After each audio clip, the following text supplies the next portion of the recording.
નમસ્કાર દર્શક મિત્રો, હું જપન શાહ, કાનમ એક્સપ્રેસ ન્યૂઝમાં આપનું સ્વાગત છે। જોઈએ આજના મુખ્ય અને મહત્વના સમાચાર। અંકલેશ્વરના ગડખોલ ટી બ્રિજ પર સ્ટ્રીટ લાઇટોની માંગ ઉગ્ર। જાગૃત નાગરિક વિપુલ જાની દ્વારા ભરૂચ જિલ્લા કલેક્ટરને આવેદનપત્ર પાઠવવામાં આવ્યો। આ અંગે વધુ માહિતી કંઈક આ પ્રમાણે સામે આવી રહી છે। વિપુલ જાની દ્વારા અંકલેશ્વરના ગડખોલ ટી બ્રિજ પર લાંબા સમયથી સ્ટ્રીટ લાઇટોની સુવિધા ન હોવાના મુદ્દે ફરી એકવાર અવાજ ઉઠાવવામાં આવ્યો છે। આજરોજ તેઓ ભરૂચ જિલ્લા કલેક્ટર કચેરી ખાતે પહોંચ્યા હતા અને જિલ્લા કલેક્ટરને આવેદનપત્ર પાઠવી ટી બ્રિજ ઉપર તાત્કાલિક ધોરણે સ્ટ્રીટ લાઇટો લગાવવાની માંગ કરી હતી। રજૂઆતમાં તેમણે જણાવ્યું હતું કે ગડખોલ ટી બ્રિજ ઉપર અંધારાના કારણે રોજબરોજ વાહન ચાલકો તેમજ રાહદારીઓને ભારે મુશ્કેલીઓનો સામનો કરવો પડી રહ્યો છે। ખાસ કરીને રાત્રિના સમયે અકસ્માતોની ભીતિ વધી રહી છે, જેના કારણે સ્થાનિક લોકોમાં પણ ચિંતા અને રોષનો માહોલ જોવા મળી રહ્યો છે। વિપુલ જાનીએ જણાવ્યું હતું કે આ મુદ્દે અગાઉ પણ અનેક વખત સંબંધિત તંત્ર સમક્ષ રજૂઆત કરવામાં આવી હતી, છતાં હજુ સુધી કોઈ અસરકારક કામગીરી હાથ ધરવામાં આવી નથી। પરિણામે લોકોની સુરક્ષા સાથે ગંભીર બેદરકારી દાખવાઈ રહી હોય તેવા આક્ષેપ કરવામાં આવ્યા છે।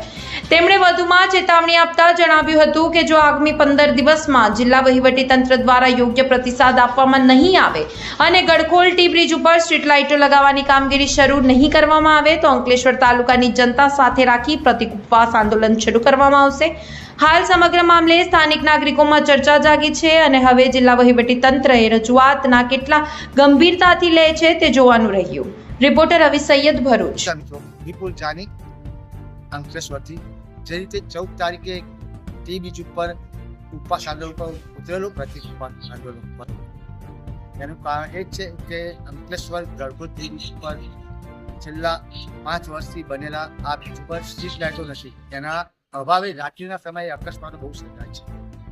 તે માટે મેં 6/4/2026ના રોજ મામલતદાર સાહેબને આવેદનપત્ર આપેલું હતું, પરંતુ વચ્ચે સ્થાનિક સ્વરાજની ચૂંટણી આવી જવાના કારણે મેં એ કામ થોડું મુલતવી રાખી દીધું। પણ 14 તારીખે પ્રતિક ઉપવાસ ઉપર હું ટી બ્રિજ ઉપર બેઠેલો હતો, પરંતુ કાયદો વ્યવસ્થા જળવાઈ રહે એના માટે થઈને પોલીસ તંત્ર દ્વારા મને ત્યાંથી ઊભો કરવામાં આવ્યો હતો અને આજે હું ફરીથી એ જ મુહિમ સાથે ભરૂચ જિલ્લા કલેક્ટર સાહેબને આવેદનપત્ર આપવામાં આવ્યું છું। 15 દિવસની અંદર જો આ કામ બ્રિજ પર લાઇટો લગાવવાનું કામકાજ પૂર્ણ નહીં થાય કે ચાલુ નહીં કરવામાં આવે તો હું ફરીથી અંકલેશ્વર તાલુકાની જનતાને સાથે રાખીને એ જગ્યા ઉપર હું પ્રતિક ઉપવાસ પર ઉતરીશ અને ત્યાં નહીં બેસવા દેવામાં આવે તો મામલતદાર કચેરીની બહાર છું।